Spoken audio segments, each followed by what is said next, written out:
5 excellent reasons to ignore the narcissist. Of course, apart from this one that's talking to you, because he is the font of all of the knowledge that you require.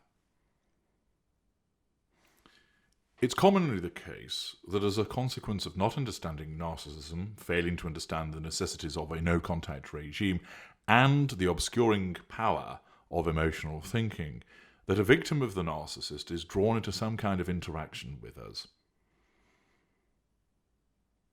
The victim thinks that it is acceptable, for instance, to turn and at least be civil towards the narcissist if they bump into the narcissist on the street, or that they can turn and tear a strip off the narcissist, berating the narcissist for their behaviour.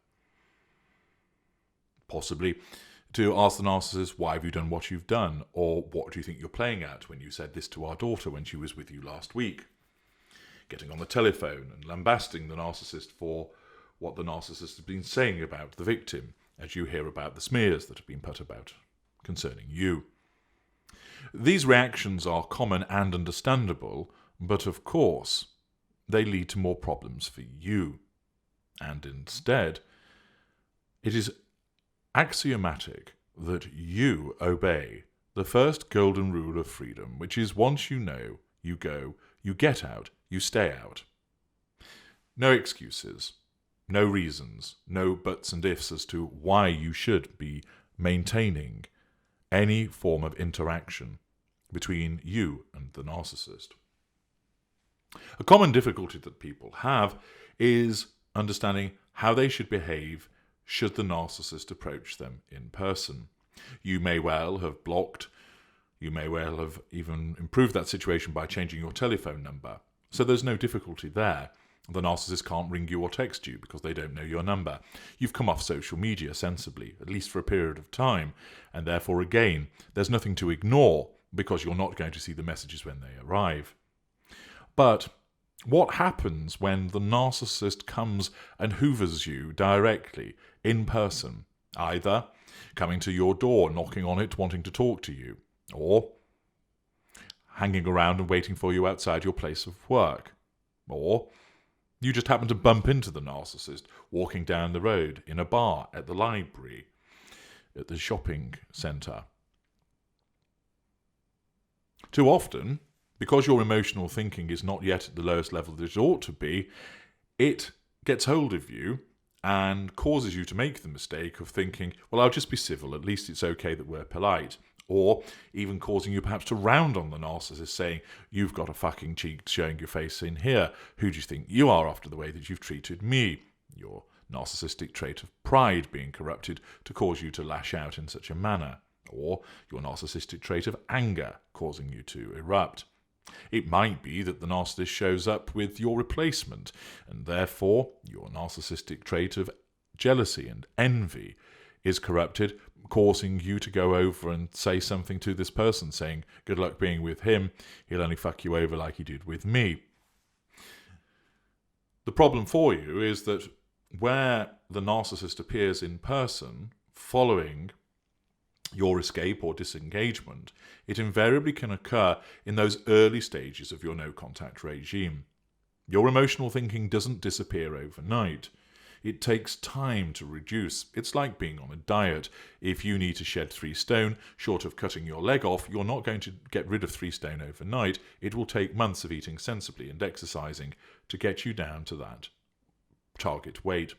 Similarly, with the reduction of your emotional thinking, what you must do is stay out of the 5 arenas of interaction, one of which is direct physical involvement with the narcissist, and you have to do so for a good 6-month period of staying out of those arenas so you get your emotional thinking down to the lowest level so that it then can't corrupt your relevant traits, it can't cause flawed logic, and it's not powerful enough to make you feel certain emotions so that you act upon them.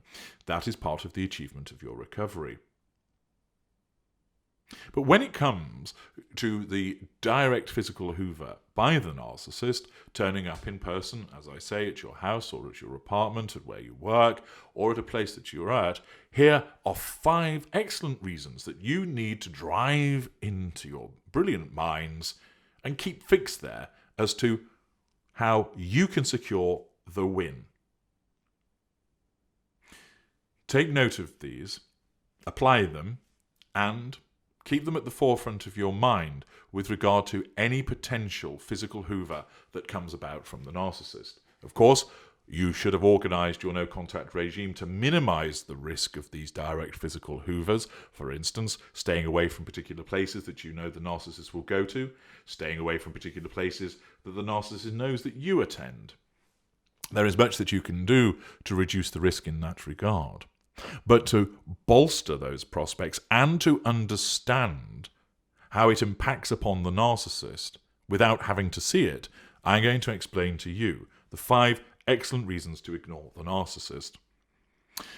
Commonly, you want to see a reaction from the narcissist. Your emotional thinking makes you do that. You want to see the narcissist getting worked up. You want to see the narcissist dismayed or annoyed. It's understandable. You want to see that the narcissist's life has turned to shit.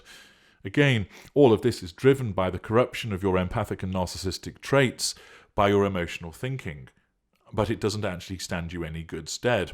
There are numerous downsides to seeing that and witnessing that, which I have explained previously.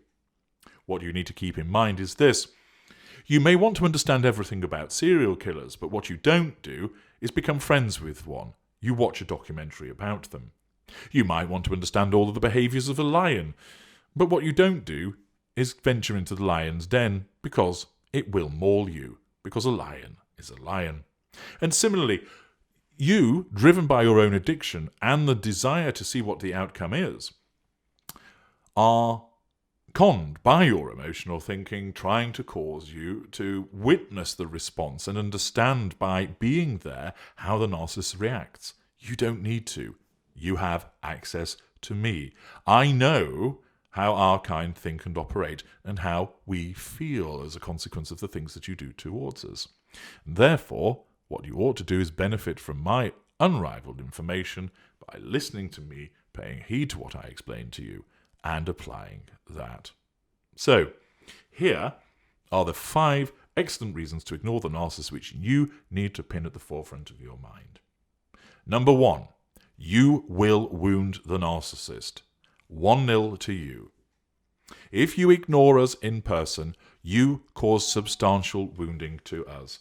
This is because we are expecting a feast of fuel, either consciously, where an aware narcissist, or unconsciously, where an unaware narcissist, because we receive the fuel through those various strands of the look in your eyes, the expression on your face, your body language, gestures, the words that you use, and the tone associated with those words. And therefore, we go expecting a banquet and a feast, and we are denied it. In the same way, if you go round to your friends and you're going around for coffee and you think they might serve you some cookies and they don't, you're not overly disappointed. But if they've invited you around for a 9-course tasting menu and then cancel at the last minute, you'll be much more disappointed. The effect is similar for us. Where our narcissism anticipates an in-person reaction, not only are we asserting control over you, but it's double bubble for us. We are going to draw a lot of fuel from you. There is that expectation, and if you deny it us, not only are you wounding us, but the wounding is substantial because the ignoring is in person. So when you don't open the front door, when you cross the street to avoid us, when you walk away from us, where you get up from the table at a restaurant and go to the restroom to avoid us, you cause substantial wounding. Number 2, you starve us of fuel. Fuel is our lifeblood, and we want it. So not only is it the case by ignoring us you wound us, making us feel unimportant, weakened, and vulnerable, but you also then starve us of the very thing that we need, which powers our construct. And therefore, by not giving us any fuel at all, because you ignore us, you will land another blow upon us. 2-0 to you. If you stop and chat with us and be civil, you'll give us fuel. If you look at us nervously, you'll give us fuel. If you walk away doing nothing, you don't give us any fuel. Don't think that the narcissist will stand there thinking, oh, this person's scared of me. Yes, the narcissist is likely to portray that to other people. And yes, the narcissist may well think that afterwards as a consequence of the self-defense mechanism that the narcissism imposes. But in that moment, when you ignore us, you wound us because you make us feel vulnerable and weakened. You're telling us that we aren't important And we must be important. We must be recognised and validated by the world. And you're starving us of the very thing that we need. Number 3, you avoid an adverse consequence. If you ignore us, you can't be disappointed in the failure to persuade us to do something that we won't do.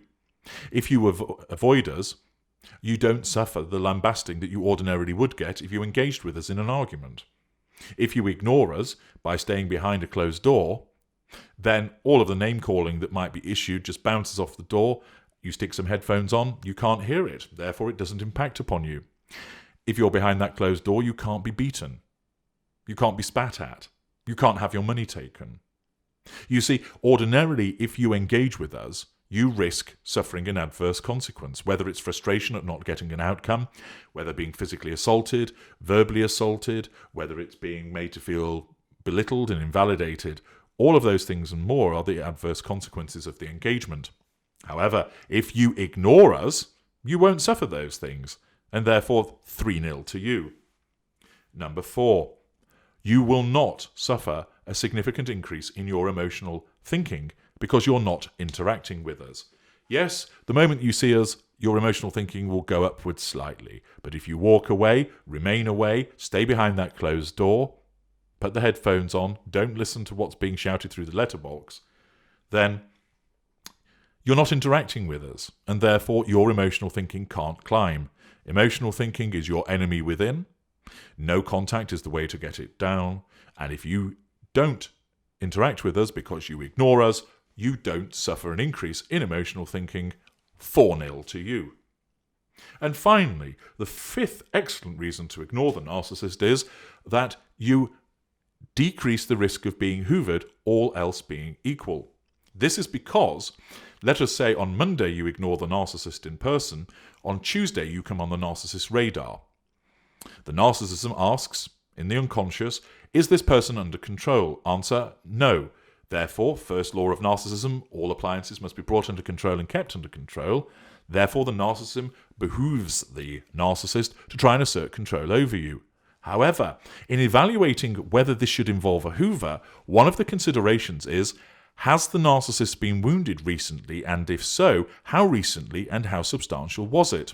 And if you ignored the narcissist in person the day before, you caused substantial wounding. This wound remains raw, which means that on the Tuesday, unless there is some other criteria which overrides the wounding, and usually there isn't, for the most part, this means that narcissism, acting as a self-defense mechanism, will not drive the narcissist to then try and engage with you, because all it's doing is sending the narcissist into a situation where he's likely to be ignored again, meaning more wounding, starving of fuel, made to feel unimportant and weakened.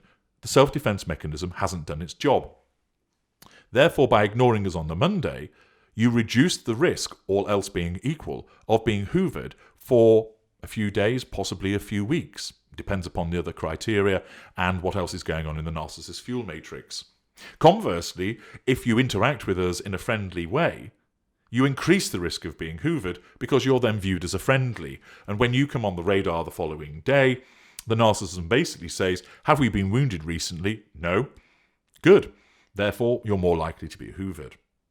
So accordingly, 5 excellent reasons to ignore the narcissist, to remember that you should do these things and not engage with us, not interact with us, namely, you wound, 1-0, no fuel, 2-0, no adverse consequence, 3-0, no increase in emotional thinking, 4-0, reduction of risk of being hoovered, 5-0. 5 excellent reasons. We hate them. I'm H.G. Tudor. Thank you for listening.